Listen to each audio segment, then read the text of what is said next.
খাসির মাংসের লাল ঝোল আর সেটা যদি ছুটির দিনে হয় সবাই মিলে একসাথে খেতে সেটার মজাই একটা আলাদা থাকে। আর এই রকম খাসির মাংসের লাল ঝোলের সাথে গরম ভাত ছাড়া আর কিছুই ভালো লাগবে না। তো আজকে আমি রান্না করব খাসির মাংসের লাল ঝোল। এখানে আমি নিয়ে নিয়েছি খাসির মাংস। আর খাসির মাংস রান্না করার জন্য যা যা মশলা দরকার সেগুলো পেঁয়াজ, আদা, রসুন, টমেটো, কাঁচা লঙ্কা। আর এখানে আলু নিয়ে নিয়েছি, তবে নতুন আলু দিয়ে খাসির মাংসের লাল ঝোল খেতে কিন্তু দারুণ লাগে। তো আলুগুলোকে আমি ভালো করে লাল করে ভেজে নেব। একটু ঢেকে ঢেকে ভাজলে আলুটা একটু সেদ্ধও হয়ে যাবে, আবার ভাজাও হয়ে যাবে খুব সুন্দর। তো আলুটাকে আমি একটু নুন হলুদ দিয়ে ভালো করে ভেজে নেব। শীতের এই নতুন আলু দিয়ে খাসির মাংসের ঝোল খেতে কিন্তু দারুণ লাগে। তো আলুটাকে এখানে আমি ভালো করে ভেজে নিচ্ছি। আর আলুগুলো খুব সুন্দর ভাজা হয়ে গেছে। এবার আলুগুলোকে আমি তুলে রাখবো।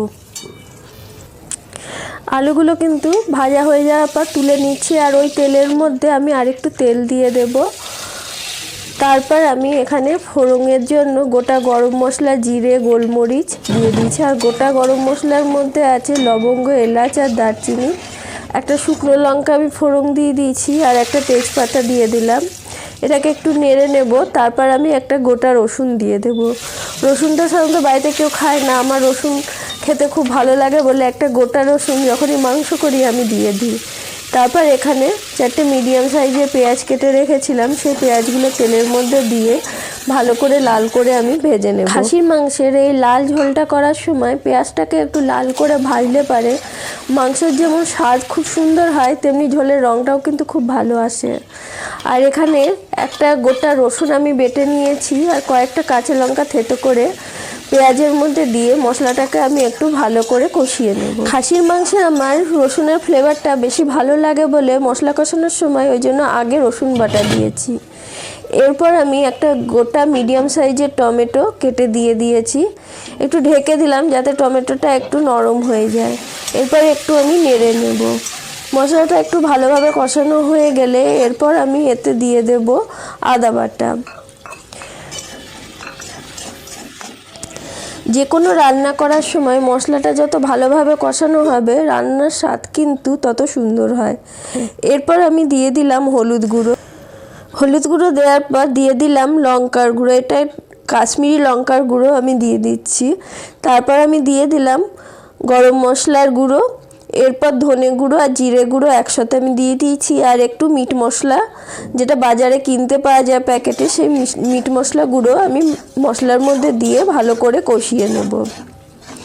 মশলাটা কিন্তু তেল ছাড়া অবধি ভালো করে কষাতে হবে। মশলাটা কষানো হয়ে গেলে এরপর আমি খাসির মাংসটা মশলার উপর দিয়ে দিলাম। এরপর মাংসটাকে ভালোভাবে নাড়াচাড়া করতে হবে যাতে পুরো মাংসর মধ্যে মশলাটা খুব সুন্দরভাবে ঢুকে যায়। আর এখানে মাংসটা ঢেকে ঢেকে কষাতে হবে, তবে রান্নাটা খুব সুন্দর হবে আর মাংসটা খুব সুন্দর ভালোভাবে সেদ্ধ হবে। যে কোনো রান্না করার সময় যত ঢেকে কষানো হবে রান্নার স্বাদ কিন্তু তত বেশি বেড়ে যায়। এরপর আমি দিয়ে দেব আন্দাজ মতো নুন। আর নুনটা এখানে আন্দাজ মতো দিয়ে নিতে হবে। তারপর ভালোভাবে মাংসটাকে নাড়াচাড়া করে নিতে হবে। নুনটা দেওয়ার পর কিন্তু মাংসটাকে ঢেকে ঢেকে ভালো করে কষাতে হবে যতক্ষণ না মাংস দিয়ে তেল ছাড়বে। আর এখানে যত ভালো করে কষানো হবে মাংসের স্বাদ কিন্তু তত ভালো আসবে। খাসির মাংস কিন্তু ঢেকে ঢেকে কষিয়ে রান্না করতে হয়, তার ফলে রান্নাটাও খুব সুন্দর হয় আর মাংসটা খুব ভালোভাবে সেদ্ধ হয়ে যায়। এখানে মাংসটা কিন্তু কষাতে কষাতে যতক্ষণ না তেল ছাড়বে ততক্ষণ কিন্তু জল দেওয়া যাবে না মাংসটাতে। এখানে মাংসটা দিয়ে কিন্তু খুব সুন্দর ভালোভাবে এবার তেল ছেড়ে এসেছে। এরপর ভাজা আলুগুলো কিন্তু মাংসর মধ্যে আমি দিয়ে দেব। আলুগুলো মাংসর মধ্যে দিয়ে আবার ভালো করে আমি নাড়াচাড়া করে নেব। এ পর্যায়ে বলে রাখি, আলু দেওয়ার পর যদি মনে করেন প্রেসারে করবেন তাহলে পরে একটু গরম জল করে মাংসটার মধ্যে দিয়ে সেটাকে প্রেসারে 2টো সিটি মতো দিয়ে নিলে পরে মাংসের ঝোলটা হয়ে যাবে। আমি যেহেতু প্রেসারে করব না, কড়াইয়ে করব, ওই জন্য কড়াইয়ে আমি জলটা গরম করে দিয়ে দেব। আলু দেওয়ার পর একটু ভালোভাবে নাড়াচাড়া করে নিতে হবে। তারপর মাংসটার মধ্যে আমি জল দেব। খাসির মাংসটা এখানে কিন্তু কষাতে কষাতে 50% মতো ভালোই সেদ্ধ হয়ে গেছে, আর রঙটাও কিন্তু খাসির মাংসের খুব ভালো এসে গেছে।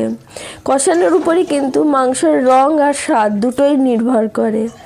তো এরপর আমি যে জলটা গরম করে রেখেছিলাম সেই জলটা মাংসের মধ্যে দিয়ে দেবো। এখানে একবারে আমি জল দিইনি, প্রথমে সামান্য একটু জল দিয়ে মাংসটাকে আগে ভালো করে নাড়াচাড়া করে নেব। ভালোভাবে নাড়াচাড়া করে নেওয়ার পর তারপর আমি আবার পরিমাণ মতো জল মাংসটাতে দিয়ে দেব। এরপর মাংসটাকে ঢেকে ঢেকে কিন্তু সেদ্ধ করতে হবে। মাঝে মধ্যে একটু ঢাকা খুলে ভালো করে নেড়ে নিতে হবে। খাসির মাংসটাকে ঢাকা দিয়ে হাই ফ্লেমে 10 মিনিট মতো ভালোভাবে ফুটিয়ে নিতে হবে। তারপর গ্যাসের হিটটাকে একদম লো করে মিনিমাম 25 মিনিট মতো ভালো করে সেদ্ধ করে নিতে হবে। এরপর আমাদের খাসির মাংসের ঝোল একদম রেডি, আর মাংসটা কিন্তু খুব সুন্দর ভালোভাবে সেদ্ধ হয়ে গেছে, দেখেই বোঝা যাচ্ছে। আর মাংসের ঝোলের রঙটা যেমন সুন্দর এসেছে, মাংসের ঝোলটা কিন্তু খেতেও খুব ভালো হয়েছিল। আর সামান্য শেষে একটু চিনি দিয়ে দিলাম আর একটু গোলমরিচের গুঁড়ো দিলাম। গোলমরিচের গুঁড়ো যে কোনো রান্নায় ব্যবহার করলে রান্নার স্বাদ কিন্তু দ্বিগুণ বেড়ে যায়। আমি সাধারণত মাছের ঝোল বা খাসির মাংস কিংবা মুরগির মাংসে সামান্য একটু হলেও গোলমরিচের ঝাল দিয়ে এতে রান্নাটা খেতে কিন্তু খুব ভালো হয়। আমাদের খাসির মাংসর ঝোল মোটামুটি রেডি হয়ে গেছে। এরপর আমি গ্যাসটা বন্ধ করে সামান্য একটু গরম মশলার গুঁড়ো দিয়ে দেব।